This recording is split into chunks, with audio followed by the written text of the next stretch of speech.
Au cours de l'année 2020, il y a un business qui a changé ma vie du tout au tout, c'est cette chaîne YouTube avec laquelle je suis passé de 0 à bientôt 20 000 abonnés et surtout avec laquelle j'ai franchi la barrière symbolique des 5 000 € par mois. Ça, c'est vraiment ce qui a transformé mon année 2020 et moi, j'ai envie de te poser une question. Quel est le business qui va transformer ton année 2021? Parmi tous les gens qui ont envie de faire du business en ligne, il y a énormément de personnes qui se contentent d'attendre, qui pensent plusieurs choses, qui pensent peut-être que tout d'abord c'est pas le bon moment pour entreprendre, c'est pas le bon moment pour se lancer, que ce soit dans leur vie personnelle ou professionnelle, qui pensent peut-être que dans quelques mois, quelques années parfois, les conditions seront plus propices. Ensuite, tu as les personnes qui sont conscientes que c'est le bon moment, mais qui attendent tout simplement la bonne méthode. Voilà, le réseau social qui va tout péter, la nouvelle chose qui va changer la donne sur Internet. Et enfin, tu as les gens qui attendent d'avoir l'idée du siècle, qui pensent qu'il faut inventer quelque chose, qu'il faut inventer le nouveau Facebook, le nouveau Apple pour pouvoir décemment gagner sa vie sur Internet ou même pour pouvoir gagner des dizaines de milliers d'euros par mois. Il y a déjà des tonnes de méthodes qui te permettent, toutes aussi différentes soient-elles, de gagner ta vie sur Internet et de gagner énormément d'argent.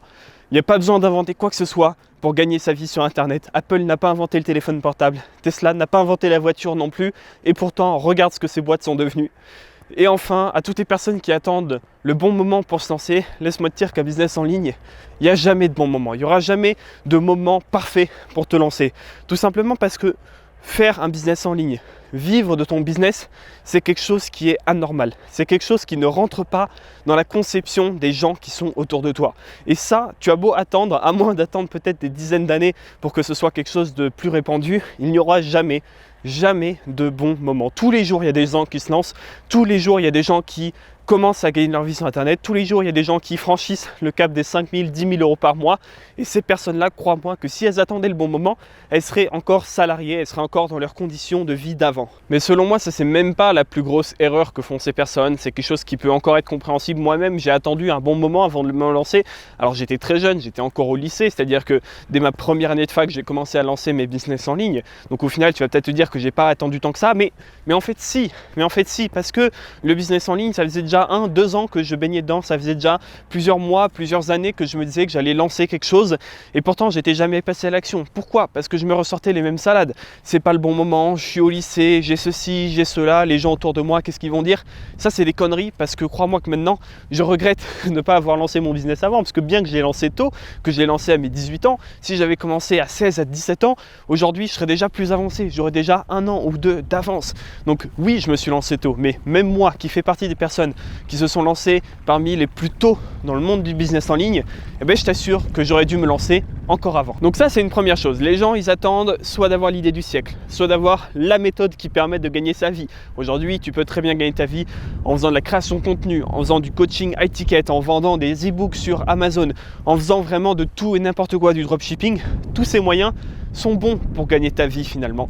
C'est pas ce qui compte. Ce qui compte vraiment, et c'est là que se trompent énormément de gens et quasiment toutes les personnes qui veulent se lancer, c'est qu'elles visent l'efficace, elles visent la rapidité, elles visent la rentabilité et elles ne se posent pas la question qui est selon moi la plus importante: qu'est-ce qui me fait vibrer? Alors là, tu vas peut-être te dire que je me suis transformé en un espèce de vaudou, en un espèce de chaman du business en ligne. Mais je vais te rassurer tout de suite, c'est vraiment essentiel selon moi. Si tu veux, le business en ligne, ça repose sur plusieurs choses. Déjà, il faut travailler intelligemment, il faut avoir une bonne stratégie. Ensuite, avec cette stratégie, il faut produire plus d'efforts que les autres. Ok ? Et enfin, à ces deux choses-là, il faut que tu ajoutes de la patience. Alors, il y a des gens qui sont patients, il y a des gens qui ont une bonne stratégie. Mais tu as beau avoir une bonne stratégie et être patient, si tu n'as pas la passion, si ce n'est pas basé autour de quelque chose qui te fait vraiment vibrer, tu ne vas jamais tenir sur le long terme et ça va être beaucoup plus compliqué d'avoir des résultats. Je m'explique.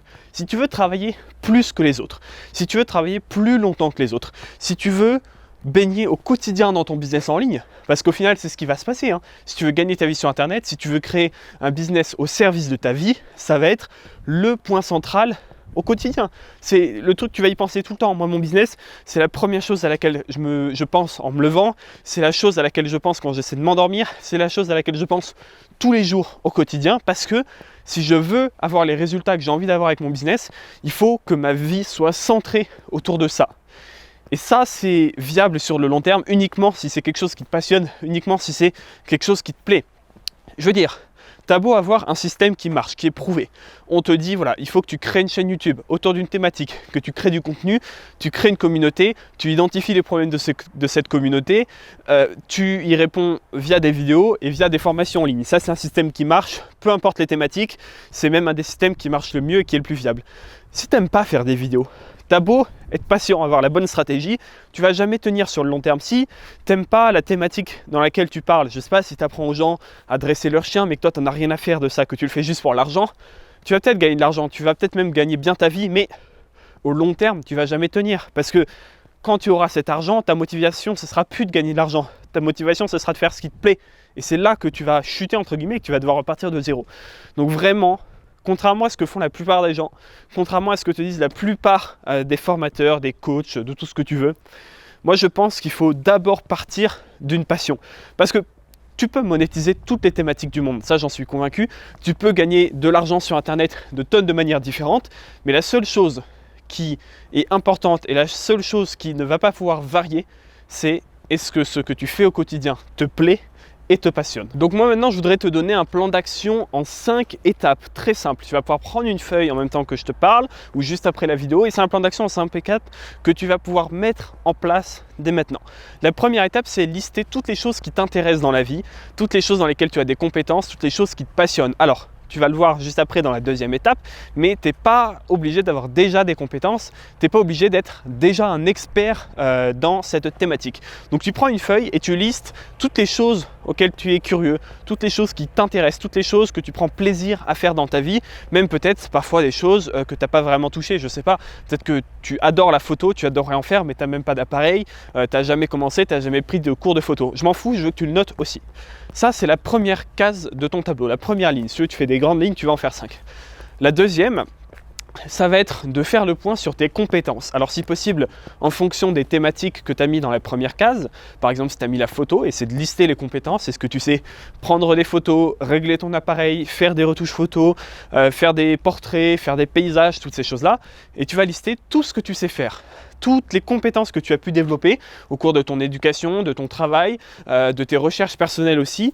Tu vas lister tout ça parce que ça va être extrêmement important par la suite. Maintenant, je veux que tu trouves dans la troisième étape, avant de passer à la troisième étape, une thématique qui t'intéresse, première ligne, et dans laquelle tu as déjà, si possible, des compétences.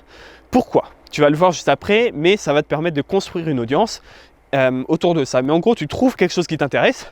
En général, si ça t'intéresse, tu as déjà des compétences autour de cette thématique, parce que ça me paraissait logique. Je sais pas, si tu es intéressé par l'athlétisme, bon, il y a de grandes chances que tu te sois inscrit à l'athlétisme. Tu vas pas faire du basket si toi, ton truc, c'est l'athlétisme. Je pense que ça paraît assez logique. Donc, première colonne, tu listes les sujets qui t'intéressent. Deuxième ligne, pardon, et pas colonne, tu listes toutes les compétences que tu vas pouvoir avoir en fonction de ces thématiques. Et la troisième chose, ça va être d'identifier les points sur lesquels tu dois bosser. C'est-à-dire que peut-être que toi aujourd'hui, tu es passionné de photo, tu sais faire pas mal de choses au travers de la photo, mais peut-être qu'il y a encore des choses que tu dois apprendre, des choses que tu ne sais pas encore faire. Par exemple, la retouche photo. Voilà, tu sais peut-être prendre de super photos, mais tu ne sais pas faire de retouche. Ou alors peut-être que tu ne sais pas comment faire pour vendre ces photos, ou tu ne sais pas comment faire pour exposer tes photos tout simplement. Donc tu vas lister ce qui t'intéresse. Dans ces domaines qui t'intéressent, tu vas lister ce que tu sais déjà faire. Et ensuite, troisième ligne, tu vas lister ce qui te reste à faire et à apprendre, plus précisément. Donc ça, c'est les 3 premières lignes. La 4e ligne, c'est tout simplement, tu vas écrire comment est-ce que tu peux développer une audience autour de cette thématique. Aujourd'hui, le meilleur moyen de gagner sa vie sur Internet, c'est d'enseigner quelque chose aux gens. Pourquoi ? Parce que les gens seront toujours curieux d'apprendre, parce que grâce à Internet, même si tu enseignes quelque chose de très obscur, vraiment qui touche peut-être 1000 fans en France, mais grâce à Internet, tu vas pouvoir les toucher, ces 1000 fans en France, peu importe où tu es dans le monde. Okay ? Donc ça, c'est vraiment hyper puissant.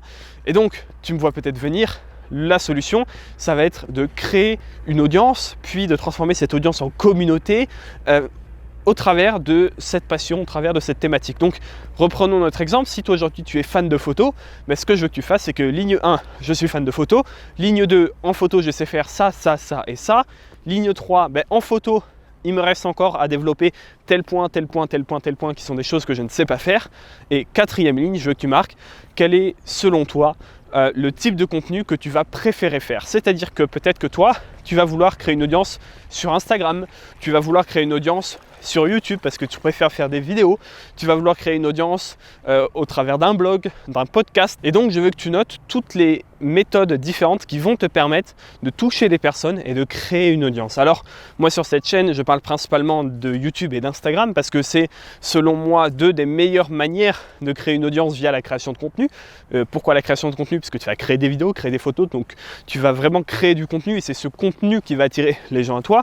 Donc moi je parle principalement d'Instagram et de YouTube sur ma chaîne, mais il y a plein d'autres moyens de le faire. Tu peux tout à fait faire un blog, même si je t'en ai déjà parlé, c'est beaucoup plus compliqué aujourd'hui de se développer via un blog que via un compte Instagram ou une chaîne YouTube. Donc ça c'est la quatrième ligne. Tu vas marquer ce que tu penses savoir faire, ce que tu penses avoir envie de faire, même si je t'invite vivement à tester toutes les différentes méthodes qui sont possibles et imaginables, à savoir le blog, à savoir Instagram, à savoir YouTube, parce qu'une fois de plus, ce qui va être le plus efficace pour toi, c'est pas forcément ce qui va marcher le mieux pour les autres, mais c'est ce qui va te plaire le plus. Donc ça se trouve, tu n'es pas au courant, mais le jour où tu vas écrire un article de blog, tu vas tomber amoureux de ça et tu vas vouloir en écrire tous les jours. Ou ça se trouve, en faisant des vidéos YouTube ou en faisant des stories sur Instagram, c'est ça qui va vraiment te driver. Et donc, moi, je t'invite à choisir la plateforme pour créer le contenu qui t'intéresse le plus et la plateforme que tu prends le plus de plaisir à utiliser.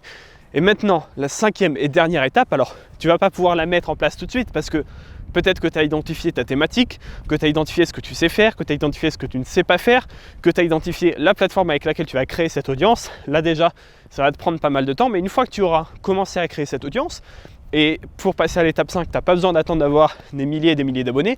Tu peux commencer à faire ça avec peut-être quelques centaines seulement de personnes qui te suivent. La cinquième étape, c'est d'identifier des problèmes chez ton audience et de les résoudre avec d'une part du contenu gratuit, comme tu le fais depuis le début pour construire ton audience, et d'autre part du contenu payant. Je m'explique.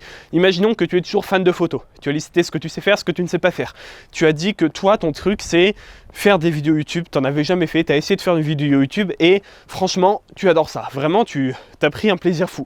Donc, tu as commencé à faire ta chaîne et tu as commencé à développer ton audience. Tu as maintenant quelques centaines, voire quelques milliers d'abonnés qui te suivent. Ok.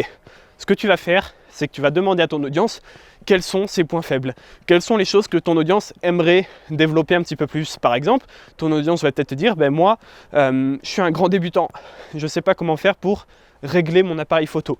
Premier problème que tu vas pouvoir régler avec une solution payante. Peut-être qu'un deuxième problème, ça va être, ben moi, je ne sais pas retoucher mes photos. Je prends de très belles photos, mais j'aimerais apprendre à les retoucher pour en tirer le plus grand potentiel possible. Deuxième chose que tu vas pouvoir résoudre chez tes clients avec une solution payante. Et en fait, en faisant ça, tu vas lister très rapidement toutes sortes de problèmes plus ou moins profonds qu'ont les personnes qui te suivent et tu vas pouvoir commencer à les aider en leur apportant une solution payante sur mesure. Le meilleur moyen de faire ça, c'est de faire ce qu'on appelle une formation en ligne, à savoir un cours vidéo dans lequel tu expliques tout ce que tu sais sur un sujet et par exemple tu peux faire une formation en ligne pour aider les gens à retoucher leurs photos, une formation en ligne pour aider les débutants à paramétrer leur appareil photo, une formation en ligne pour aider les gens à faire des photos de portraits, une formation spécifique sur les photos de paysage. Et en faisant tout ça, en fait, ça va te permettre de commencer à gagner de l'argent parce que les gens qui te suivent, tu as construit une relation avec ces personnes, ils te font confiance, ils sont au courant de tes capacités, mais aussi de tes faiblesses si tu t'es montré un petit peu vulnérable et c'est pas forcément quelque chose de mauvais. Et donc ces personnes-là, quand tu vas leur donner une formation en ligne à 40, 50 ou même plus euros pour leur apprendre un sujet précis, pour résoudre un problème qu'ils ont, eh bien, je t'assure que peut-être que ça va te surprendre, mais tu as une partie de ces gens-là qui vont l'acheter, ta formation en ligne. Et donc là, ça y est, tu as déjà une machine qui est prête et qui peut rouler. Donc il ne te reste plus qu'à créer du contenu encore et encore.